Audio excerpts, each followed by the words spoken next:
Hello दोस्तों, स्वागत है आपका सोशियोलॉजी क्लासेस के हमारे यूट्यूब चैनल पे। तो इससे पहले आपको एक ज़रूरी सूचना दे रहे हैं कि 9 AM और 9 PM पर आप लाइव क्विज अटेंड कर सकते हैं हमारे टेलीग्राम चैनल से जुड़कर, जिसका लिंक इस वीडियो के डिस्क्रिप्शन बॉक्स में आपको मिल जाएगा। तो आइए देखते हैं आज का पहला प्रश्न। सामाजिक गतिशीलता से तात्पर्य है सामाजिक क्रम परंपरा में किसी व्यक्ति या समूह की ऊर्ध्वामुखी गति, सामाजिक क्रम में किसी व्यक्ति या समूह की अधोमुखी गति, सामाजिक परंपरा में किसी व्यक्ति या समूह की क्षैतिज गति या उपर्युक्त सभी। तो यहाँ राइट आंसर जो हो जाएगा, राइट आंसर जो होगा डी होगा कि सामाजिक गतिशीलता से तात्पर्य है किसी व्यक्ति की ऊर्ध्वामुखी गतिशीलता या व्यक्ति या समूह का अधोमुखी गतिशीलता या समूह की क्षैतिज गतिशीलता या गतिशीलता के रूप में शामिल किया जाएगा। तो सामाजिक गतिशीलता का जो सर्वप्रथम संबंध है वह P.A. सोरोकिन ने अपनी पुस्तक सोशल मोबिलिटी में किया था। इसे इन्होंने दो प्रकार से बताया, एक हॉरिजॉन्टल, एक वर्टिकल, अर्थात एक क्षैतिज या समस्तरीय गतिशीलता, अर्थात एक क्लर्क के पद से कोई व्यक्ति किसी दूसरे जगह क्लर्क के पद पे है तो उसे क्षैतिज गतिशीलता इन्होंने कहा है। और वहीं उदग्र गतिशीलता बताया है, अगर कोई व्यक्ति एक क्लर्क के पद से एक DM के पद तक जाता है तो इसे उदग्र गतिशीलता के रूप में हम देख सकते हैं।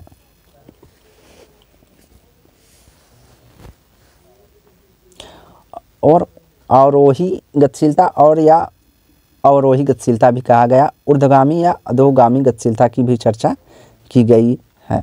तो इसे एक तरह से देख सकते हैं, अगर व्यक्ति DM से क्लर्क से DM तक का सफ़र करता है तो उसे ऊर्ध्व गतिशीलता या आरोही गतिशीलता कहेंगे, अर्थात बढ़ते क्रम में गतिशीलता कहेंगे।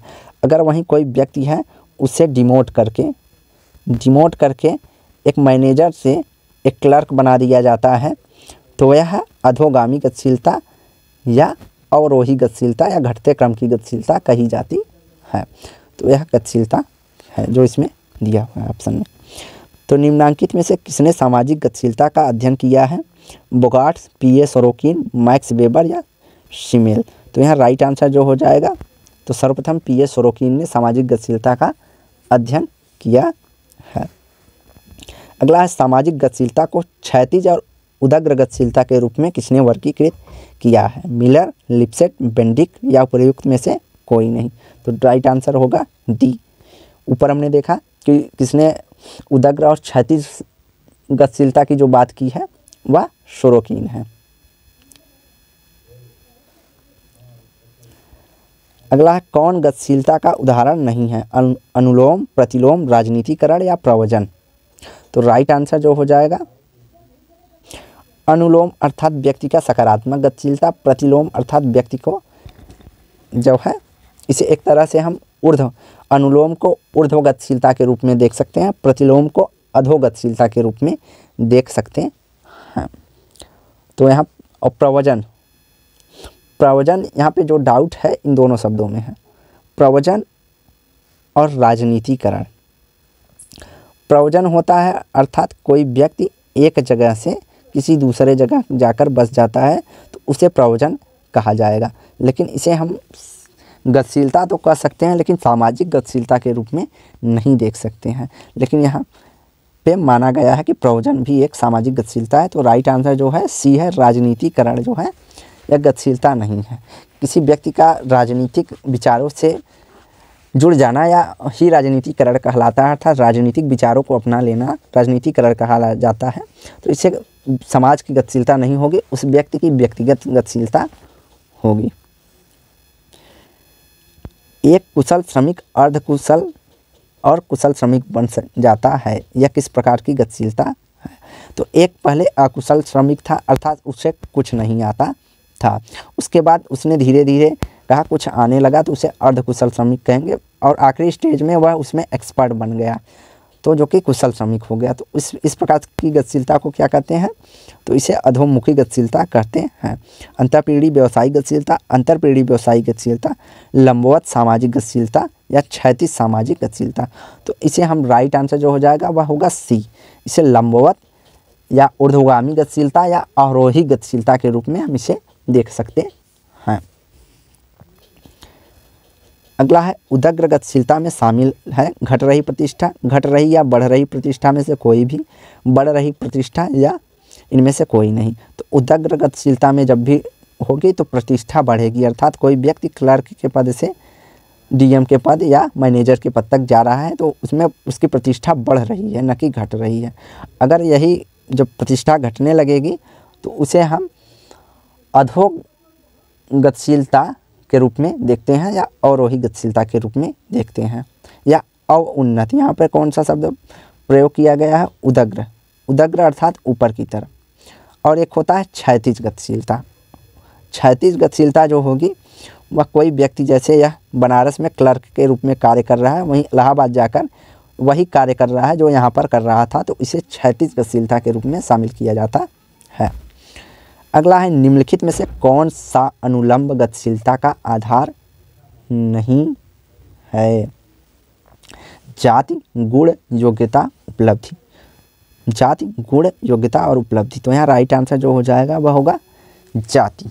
जाति जो है अनुलंब गतिशीलता का आधार नहीं है। जाति में गतिशीलता सामान्यतः यह माना जाता है जाति में गतिशीलता पाई ही नहीं जाती, लेकिन यमन श्रीनिवास ने कहा कि जाति गतिशीलता स्पष्ट होती है संस्कृतिकरण शब्द से। उनके अनुसार जाति एक कठोर व्यवस्था है, प्रत्येक जाति की स्थिति हमेशा निश्चित होती है, इसलिए जाति व्यवस्था गतिशीलता सदा से मौजूद रही है। संस्कृतिकरण के माध्यम से जातियों के पदमूलक परिवर्तन होते हैं, न कि संरचनात्मक परिवर्तन होते हैं। इसलिए जाति व्यवस्था में कोई संरचना का परिवर्तन नहीं होता है, तो यह जाति का जो पद सोपान क्रम में है चढ़ाव मात्र होता है। तो यह जो है अनुलंब गतिशीलता का आधार नहीं है। इसके अलावा गुण, योग्यता, उपलब्धि के आधार पर हम ऊंचे से ऊंचे पद को प्राप्त कर सकते हैं।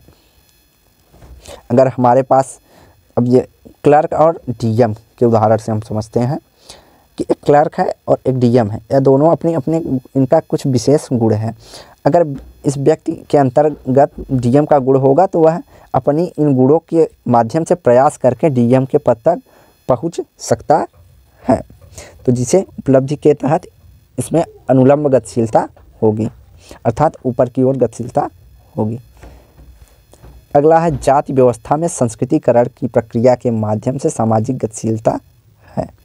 केवल सांस्कृतिक परिवर्तन, केवल संरचनात्मक परिवर्तन, केवल स्थिति में परिवर्तन या स्थिति एवं संरचनात्मक परिवर्तन। तो राइट आंसर जो हो जाएगा सी होगा, केवल स्थिति में परिवर्तन जाति व्यवस्था में संस्कृतिकरण की प्रक्रिया के माध्यम से सामाजिक गतिशीलता को संबोधित या संदर्भित करती है। अगला है एक लोहार का बेटा व्यावसायिक शिक्षा प्राप्त करके इंजीनियर बन जाता है, यह उदाहरण है। अंतरपीढ़ी गतिशीलता, क्षैतिज गतिशीलता, अंतरपीढ़ी गतिशीलता या लंबवत गतिशीलता। तो यहाँ पे होगा राइट आंसर अंतरपीढ़ी गतिशीलता होगा। कौन सा होगा? अगर एक पीढ़ी से व्यक्ति दूसरी पीढ़ी, जैसे लोहार है और उसका बेटा है, इसमें दो पीढ़ियां हो जा रही हैं, तो इसमें पीढ़ियों के बीच अंतर हो रहा है, तो इसलिए अंतरपीढ़ी गतिशीलता इसे कहेंगे।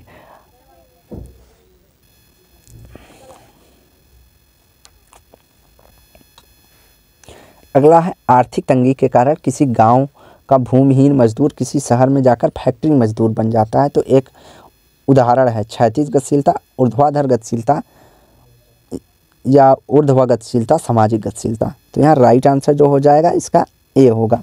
व्यक्ति गांव में भी मजदूरी कर रहा था और फैक्ट्री में जाकर भी मजदूरी करेगा, तो इसकी स्थिति में कोई परिवर्तन नहीं आ रहा है, तो यह क्षैतिज गतिशीलता होगा।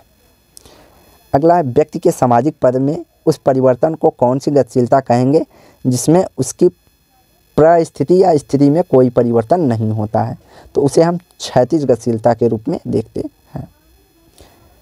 अगला है ऊर्ध्वाधर गतिशीलता उस समाज का गुण होता है जो अर्जन आधारित होता है, जाति आधारित होता है, वर्ग विहीन आधारित होता है, यह जनजाति आधारित होता है।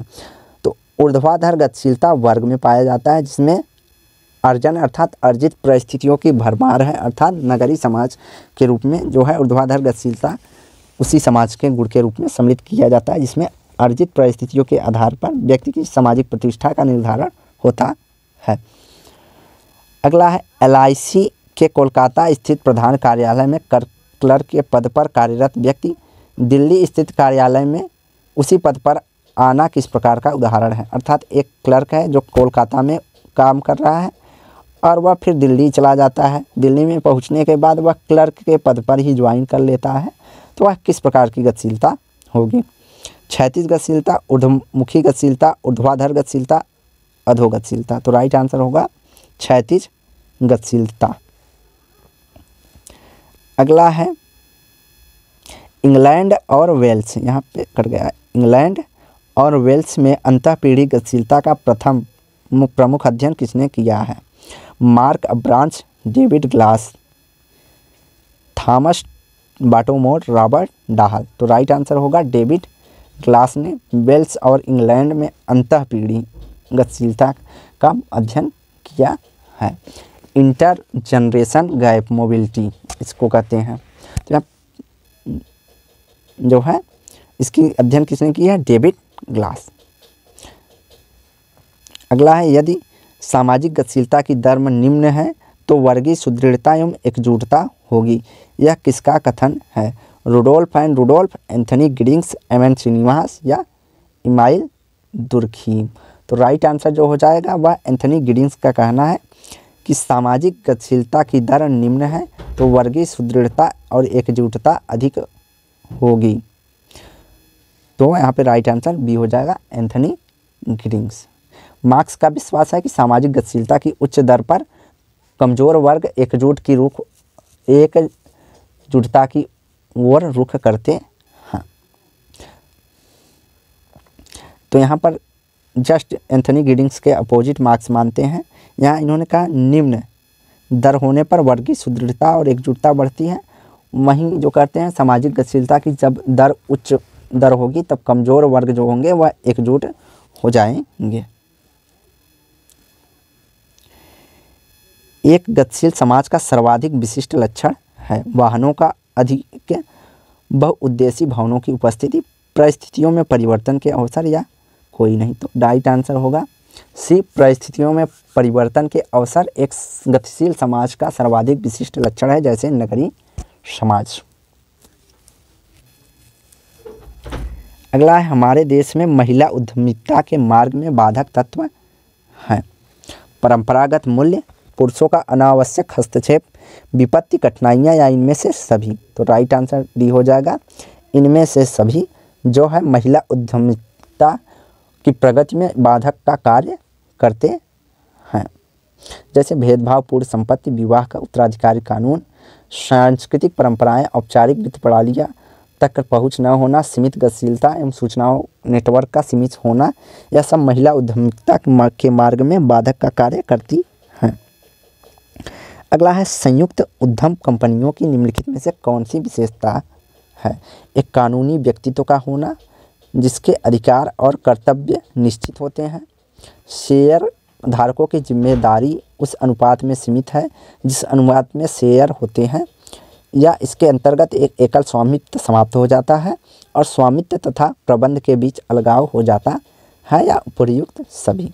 तो राइट आंसर डी हो जाएगा, उपर्युक्त सभी जो है संयुक्त उद्यम कंपनियों के निम्नलिखित विशेषताओं में शामिल किए जाते हैं। जैसे इसमें जो होता है एक कानूनी व्यक्तित्व होता है जिसके अधिकार एवं कर्तव्य निश्चित होते हैं। शेयर धारकों की जो जिम्मेदारी का अनुपात में सीमित होता है, जिसमें अनुपात में उसके शेयर होते हैं एक सीमित अनुपात में। अगला है इसके अंतर्गत एकल जो स्वामित्व होता है वह समाप्त हो जाता है, अर्थात जितने शेयर धारक होते हैं वे सब उस कंपनी के स्वामी माने जाते हैं, अर्थात स्वामित्व तथा प्रबंध के बीच अलगाव हो जाता है। अगला है उपर्युक्त सभी। तो सभी औद्योगिकरण का आशय है बड़े पैमाने पर उपज का होना, संस्कृतिकरण का प्रचार प्रसार, कृषि योग्य भूमि के स्थान पर उद्योगों की स्थापना या उपयुक्त सभी। तो राइट आंसर जो हो जाएगा इसका विभिन्न उद्योगों का बंद होना। तो जो है यहाँ पे औद्योगिकरण का आशय जो है वह है बड़े पैमानों पर उद्योगों का विकास या कृषि भूमि के स्थान पर उद्योगों की स्थापना जो है औद्योगिकरण माना जाता है। औद्योगिकरण एक प्रक्रिया है जिसमें वस्तुओं का उत्पादन हस्त उपकरणों के स्थान पर जो है निर्जीव शक्ति चालित या मशीनों के माध्यम से किया जाता है। औद्योगिकरण को उद्योगवाद की स्थापना की एक प्रक्रिया के रूप में देखा जाता है। औद्योगिकरण में जो है कृषि को व्यवसाय को छोड़कर उसके अलावा अन्य व्यवसाय में लगना भी माना जा सकता है। तो यहाँ पे जो राइट आंसर होगा वह कृषि योग्य भूमि के स्थान पर उद्योगों की स्थापना ही औद्योगिकरण होगा। अगला है भारत में कम उन्नति का चिन्ह क्या है? नगरीकरण की धीमी गति, नगरीकरण की तीव्र गति, ग्रामीण विकास दर के नए कार्यक्रम या ग्राम विकास पर बल। तो यहाँ पूछा है कम औद्योगिक उन्नति का चिन्ह क्या है? तो राइट आंसर हमारा ए हो जाएगा कि जो भारत में नगरीकरण की दर थी वह धीमी थी, इसलिए औद्योगिक गति धीमा था।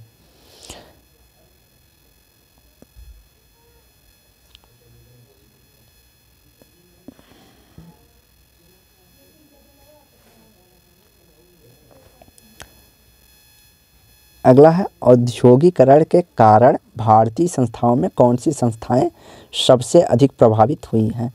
विवाह, जाति तथा परिवार की संस्थाएं, राजनैतिक संस्थाएं, आर्थिक संस्थाएं, धार्मिक संस्थाएं। तो जो सर्वाधिक प्रभावित संस्थाओं के रूप में शामिल किया जाता है विवाह, जाति तथा परिवार की संस्थाएं जो है सर्वाधिक पाई जाती हैं भारत में। औद्योगिकरण जहां भारत में संयुक्त परिवार पाया जाता था वह अब औद्योगिकरण के कारण एकल परिवार की ओर बदल रहे हैं, अर्थात आकर्षित हो रहे हैं। वहीं जो जाति है, जाति में भी जाति गतिशीलता देखी जाने लगी है, संस्कृतिकरण का अत्यधिक प्रयोग हो रहा है। उसके अलावा विवाह, तो जो भारत में एक विवाह को धार्मिक संस्कार माना जाता था पहले, वह अब एक समझौते अर्थात कॉन्ट्रैक्ट बेस की ओर बढ़ता चला जा रहा है। तो विवाह के भी नियमों में परिवर्तन हो गया है। आज के समय में वर वधू जो है विज्ञापन के माध्यम से विवाह कर रहे हैं, यह भी विवाह के संस्थाओं में परिवर्तन के रूप में देखा जा सकता है।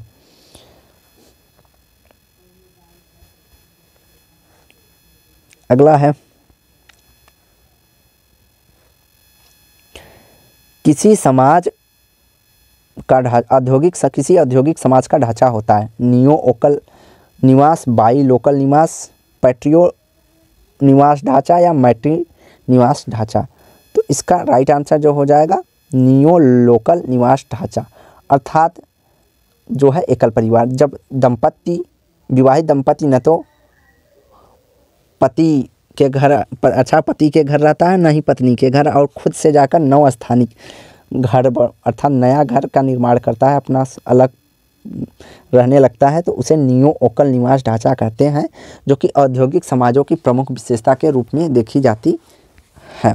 तो जो है अमेरिका या अदर यूरोपीय समाज में देखा जाता है कि जब बच्चा विवाह कर लेता है तो अपन जो है माता पिता की जिम्मेदारी उसके ऊपर से ख़त्म हो जाती है, वो अपना अलग नया निवास बनाकर रहने लगता है। अगला है आधुनिकीकरण का औद्योगिकरण के साथ प्रकार्यात्मक सहचर्य है या किसने कहा है? आधुनिकीकरण का औद्योगिकरण के साथ प्रकार्यात्मक सहचर्य है या किसने कहा है? J Smelser, A T. Jones, N Jacob, W E. Murray. तो यहाँ राइट आंसर जो हो जाएगा मुरे होगा। मुरे ने कहा कि आधुनिकीकरण का औद्योगिकरण के साथ प्रकार्यात्मक संबंध है। इसके अलावा जोन्स का कथन है कि आधुनिकीकरण औद्योगिकरण का सीधा परिणाम है। दूसरे शब्दों में कह सकते हैं आधुनिकीकरण औद्योगिकरण का सामाजिक प्रभाव होता है, या टी.जे. जोन्स ने कहा है। वहीं जैकब कहते हैं कि आधुनिकीकरण और औद्योगिकरण ऐतिहासिक प्रक्रिया से संबंधित हैं, वे स्वतंत्र हैं और अलग अलग घटनाएं हैं। आधुनिकीकरण बिना विकास के हो सकता है, ऐसा जैकब्स का मानना है। अगला है, निम्नलिखित में से कौन से नगर औद्योगिकरण के कारण विकसित हुए हैं? भिलाई, राउरकेला, दुर्गापुर, शिमला, भिलाई, आगरा, बनारस, इलाहाबाद, दुर्गापुर या अलीगढ़, बनारस, मसूरी। तो सर्वप्रथम जो औद्योगिकरण के कारण विकसित नगर थे वह भिलाई, राउरकेला एवं दुर्गापुर थे, जिनमें इस्पात संयंत्र स्थापित किया गया था सर्वप्रथम।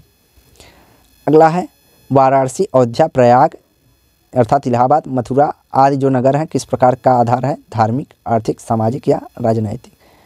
तो राइट आंसर ये हो जाएगा, वाराणसी, अयोध्या, प्रयाग, मथुरा को धार्मिक शहर या नगर के रूप में देखा जाता है।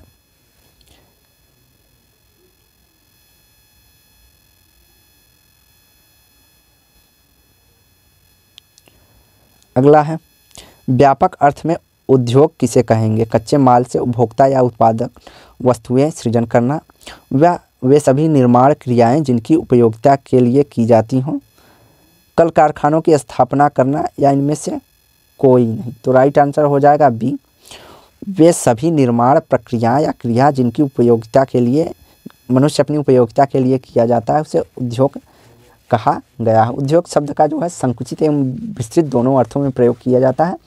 संकुचित अर्थ में कच्चे माल से उपभोक्ता का उत्पादन वस्तुएं सृजन करना हो सकता है, और व्यापक अर्थ में कहा जाए तो उद्योग होगा कि जिसमें प्राकृतिक उद्योग, खनन उद्योग, निर्माण उद्योग, रचनात्मक उद्योग अर्थात व्यक्ति अपनी आवश्यकताओं के लिए जो भी क्रियाएं कर सकता है वह उद्योग के रूप में शामिल किया जाता है। निम्नलिखित में से किसका अवलोकन है कि भारत में औद्योगिकरण और नगरीकरण साथ साथ चल रहे हैं? किंग्सले डेविस, डेनियल बोंग, जेसी चकारिया, पीएन सेवानी। तो राइट आंसर जो हो जाएगा वह होगा डेविस। डेविस ने अवलोकन अर्थात देखा कि भारत में जो औद्योगिकरण और नगरीकरण है वह साथ साथ चल रहे हैं। उन्होंने पहला विचार यह दिया कि पाश्चात्य देशों में औद्योगिकरण एवं नगरीकरण की प्रक्रिया साथ साथ चल रही है और नगरीकरण एवं औद्योगिकरण का प्रत्यक्ष नतीजा है। दूसरा विचार यह कहते हैं कि विकासशील देशों में औद्योगिकरण एवं नगरीकरण का कोई संबंध नहीं है। यह तर्क दिया जाता है कि नगरीकरण जो है औद्योगिकरण से आगे निकल चुका है, अर्थात नगरीकरण जनसंख्या का विस्फोट का परिणाम है।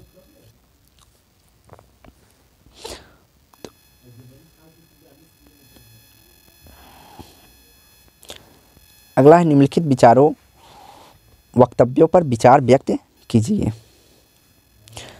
अप्रवासन के नगरीकरण में वृद्धि, उत्प्रवास हर जगह समान है, या अप्रवास से नगर के घनत्व में वृद्धि हुई है, या उपयुक्त में से कौन सा सही है?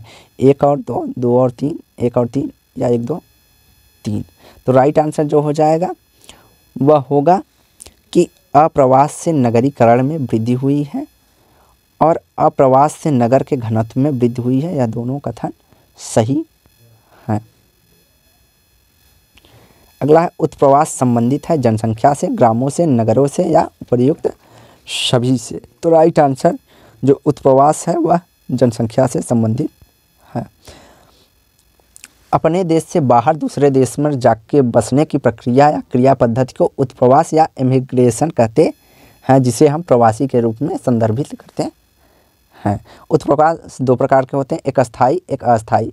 एक तो लोग जाते हैं वहाँ अस्थाई रूप से बस जाते हैं, जो वहीं के निवासी बन जाते हैं, और दूसरा कुछ रोजगार या कार्य के लिए वह अस्थाई तौर पे वहाँ पर जाकर कुछ वर्षों तक कार्य करके वापस अपने घर लौट आते हैं, उसे अस्थाई उत्प्रवास कहते हैं।